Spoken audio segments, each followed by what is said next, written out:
Okay.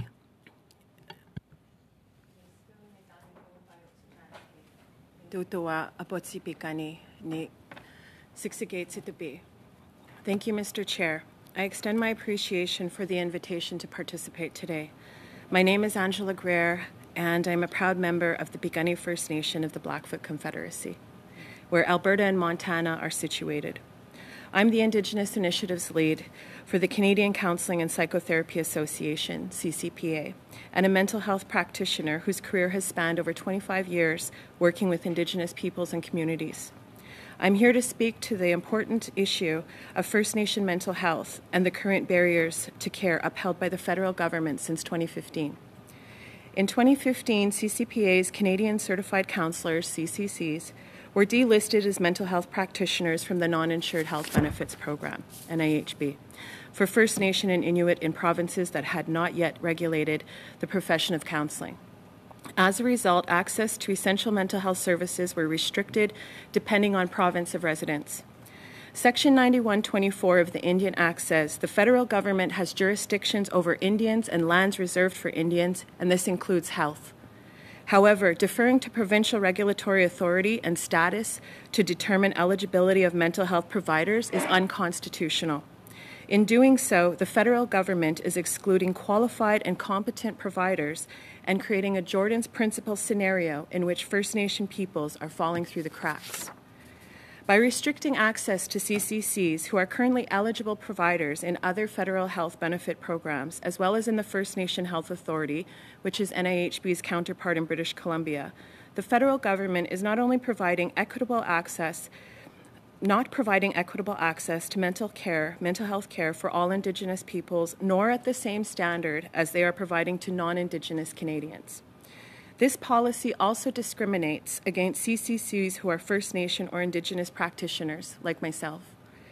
As NIHB is the primary source of mental health funding, many cannot practice in their communities or traditional territories. The mental health needs of Indigenous peoples are higher than average due to the harms brought about by colonization, residential schools, the 60s scoop, and the reservation system. The TRC's calls to action, UNDRIP, and the National Inquiry on MMIWG all call for an increase in access to mental health supports. Early intervention is key to preventing substantial costs downstream. We know this. Related to delayed or lack of diagnosis, deterioration on wait lists, psychiatric hospitalizations, medications, dependency issues, and loss of life. Indigenous people are twice as likely to reach out for mental health supports. The mental health component of the NIHB program is seeing the fastest growth. This highlights the significant need for intervention and prevention from culturally competent Canadian certified counsellors. These CCCs are an integral part of a solution to address this mental health crisis. They hold a master's degree, go through a rigorous evaluation, and adhere to a robust code of ethics, including a section on working with Indigenous peoples, communities, and contexts, among the first of its kind. In Treaty 7 alone, which is my treaty area, our First Nation communities of the Piikani, Kainai, Siksika, Tsuut'ina, and the 3 Stoney Nakoda nations work tirelessly to combat chronically acute health environments upheld by Canada's inequitable policies. The toll on staff, communities, and clients includes pushing behind human levels into toxic levels of stress to merely survive. Surviving is not thriving. Our daily losses to the opioid war, alongside leading global suicide rates, indicate the maladaptivity experienced since contact. We have long been in pandemic states before COVID-19. Help is needed now to save lives.